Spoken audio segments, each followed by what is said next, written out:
File photo, Hezbollah leader Sheik Hassan Nasrallah BEIRUT. Ever since their last war in 2006, Israel and Lebanon's powerful Hezbollah militia have constantly warned that a new round between them is inevitable. Yet once again, a potential trigger has gone unpulled.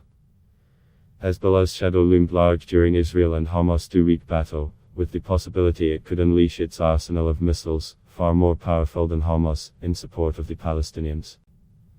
Instead, Hezbollah stayed on the sidelines. And if a ceasefire that took effect early Friday holds, another Israel-Hamas war will have ended without Hezbollah intervention. For now, both sides had compelling reasons not to clash, including, for Hezbollah, the bitter memory of Israel's punishing 2006 bombing campaign that turned its strongholds in Lebanon to rubble. Lebanon is also in the grips of an economic and financial collapse unparalleled in its modern history and can ill afford another massive confrontation with Israel. For Israel, the Iranian-backed group in Lebanon remains its toughest and most immediate security challenge. Israel needs to manage the conflict in Gaza with a very open eye toward what is happening in the north, because the north is a much more important arena than Gaza, said Amos Yadlin, a former Israeli military intelligence chief who currently heads the Institute for National Security Studies. He spoke before the truce took effect at 2 a.m. Friday. Hezbollah's reaction during the 11 days of Israeli bombardment that engulfed Gaza in death and destruction was relatively mute. Its leader, Hassan Nasrallah, did not make any public comments, even after a Hezbollah fighter was shot dead by Israeli soldiers at the border during a protest last week. Late Thursday, Netanyahu's security cabinet approved a unilateral ceasefire to halt the Gaza operation, a decision that came after heavy US pressure to stop the offensive. Hamas quickly followed suit and said it would honor the deal. Throughout the current round of fighting, Hezbollah's show of solidarity, including unclaimed rocket barrages from South Lebanon into Israel on 3 separate occasions in the past week, appeared carefully calibrated for limited impact. Most landed in open areas or in the Mediterranean Sea. The rockets are believed to have been fired by Palestinian factions based in South Lebanon, likely with Hezbollah's blessing. The political messages you're here, and safety for Israel from its northern border is not to be taken for granted, and neither is the deterrent that was established in 2006, when the two sides fought each other to a draw, said Joyce Karam, an adjunct professor of political science at George Washington University. At the tense Lebanon-Israel border, Hezbollah supporters wearing yellow hats organized daily protests over the past week. On at least one occasion, dozens of people breached the fence and crossed to the other side, drawing Israeli shots that struck and killed a 21-year-old.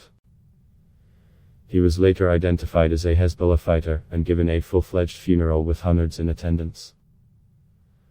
Analysts said chances of Hezbollah joining in the fighting with Israel were low, particularly given the political and economic implosion happening in Beirut and the array of challenges the group faces internally with social tensions on the rise. Even among Hezbollah's supporters, there is no appetite for a confrontation as Lebanese suffer under an economic crash that has driven half of the population into poverty. Also, Hezbollah's patron Iran is engaged in nuclear talks with the West, with growing hopes an agreement might be reached. Tehran has also been holding talks with longtime regional rival, Saudi Arabia, signaling a possible de-escalation following years of animosity that often spilled into neighboring countries.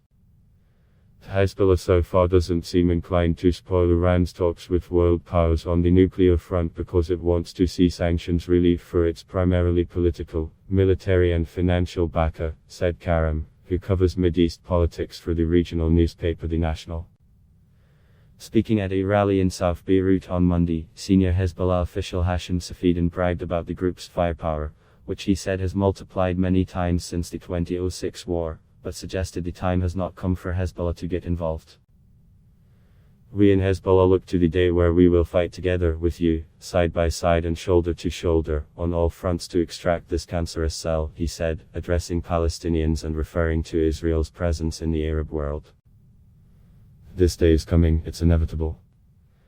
Hezbollah has grown considerably more powerful in the last decade and amassed a formidable army with valuable battlefield experience backing the forces of Syrian President Bashar Assad in the neighboring country's civil war, Israeli defense officials say.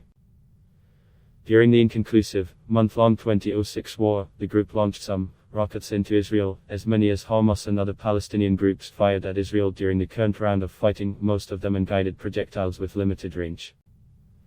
Today, Israeli officials say Hezbollah possesses some rockets and missiles capable of striking virtually anywhere in Israel. Yadlin, the former Israeli military intelligence chief, said all intelligence assessments, however, indicate that Hezbollah does not want a full-on conflict with Israel. Nasrallah is in the position that he doesn't want to repeat the mistake of 2006.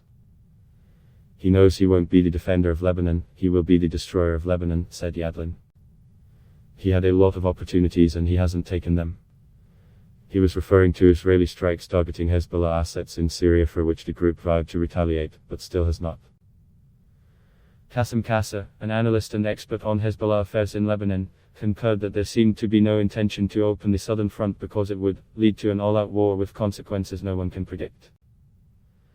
For now, both Israel and Hezbollah consider the deterrence established following the 2006 war to be holding, with Hezbollah threatening to strike deeper than ever inside Israel, including at its nuclear facilities, and Israel vowing to target civilian infrastructure, inflicting massive damage.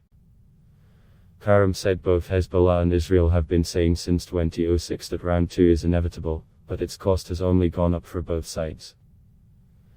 For the moment, both seem satisfied with keeping their tensions on Syrian territory rather than having another war in Lebanon. Facebook Katak Mitalamad block test, why?